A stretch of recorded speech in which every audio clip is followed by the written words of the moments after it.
Hey, thanks for stopping in, everybody. It is September the 5th, 2017, 7:30 Eastern Standard Time, AM. Been waiting for Irma to make up her mind what she wants to do here.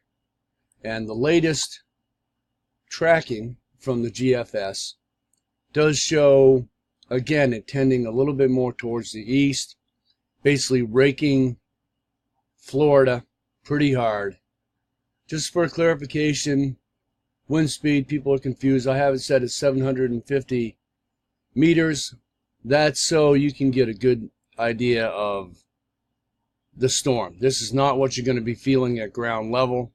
There has been some confusion. I apologize for that.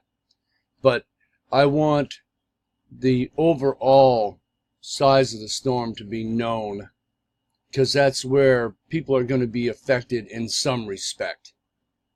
No doubt about it. So here we go. It's not looking good, ladies and gentlemen. Here we go. You can see she's now kind of skipped in between the islands here. And she's getting ready to come into Florida. And there it is. Let's back this up one shot. Okay. As you can see, it's coming into Florida with a vengeance. Problem right at the moment that I see is that with this current model, the eye is going to be pretty much kept out into sea and on the side that is going to draw in the most air. So that's not good. This guy here is still in play. This guy could be the next monster. So let's advance through here real quick. As you can see, we're still talking a substantial storm. See how it's right on, the eye is like right on the coast. Could make a big difference if it stays inland a little bit. Of course, that's going to help break the storm up. If not, then it's going to be nasty. That's all I'm going to say. Yesterday it was running right up through here. One of the most interesting things about this, as we advance, as you see, it's come offshore, but you're talking parts of Florida that, down around Orlando. Oh, you know me, I got a problem with my innie and my outie there, so I apologize for that. And so, as you can see, now it's going to come out here.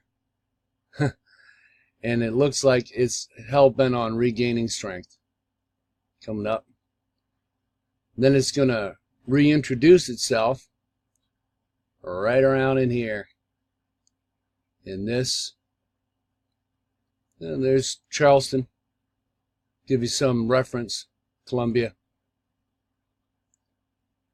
Still coming in as a very powerful, looks like a second landfall at this point. And what's interesting about this, now that you see that it comes inland here, you can start to see that it starts to break up, but it's still pretty serious action.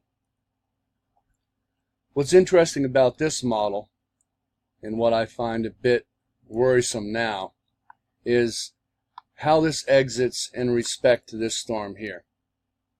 Some models are showing that Irma goes up and out and basically backfeeds this storm right into the coast. And it's looking more and more like that might be the case. But we'll watch Irma. And if you watch, it's now not going west. It's actually going to exit, it appears, through northern New England, almost up into Canada.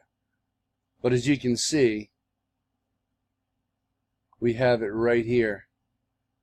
So it could very well be, this is starting to form, and of course anything can change. As the days go by, we get closer to landfall of Irma. Of course, things get locked down a lot more. People do need to prepare.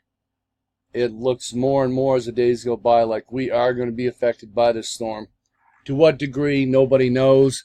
It looks currently like you may be looking at a 4, possibly a 5 in this area. And of course, that does not sound good. This is not what we want. So the model that shows basically the remnants of Irma coming out here and then kicking this storm up on the East Coast seems to be more and more likely at this point. Not a good prospect by any means, but it really is starting to look that way. So that's the latest update. I'd like to thank you for stopping by. And hey, I got an idea. Before we go, let's do this. Let's actually do this at 10 meters. This is what they use when they tell you what they expect the effect at ground levels to be. So as you can see, we're still talking a major problem here. Some people have said, well, hey man, you know, you're fear-mongering. No, I'm not fear-mongering. If you're right here on shore and you're staring at 120-mile-an-hour winds, that's bad. People down in Florida, our blessings are with you. It seems like Irma cannot get her sights away from you. It would have been really nice, or it would be nice if this thing would head out to sea, but it looks like Florida is going to be in at this point for kind of a nasty time. And if that's not bad enough, it's going to come offshore. It's going to regroup, and then it's going to slam right up into the Carolinas somewhere. See that? And even up in here, you're still talking a very serious hurricane. So that's it for now. Thanks for stopping by, watching and listening. I'll give you more updates as this GFS model develops. Remember, as it gets closer and closer to D-Day, these are becoming more and more accurate. So it is starting to look as though Florida will be feeling the impact of this hideous storm. Thanks for stopping by. Like, subscribe. I'll be back.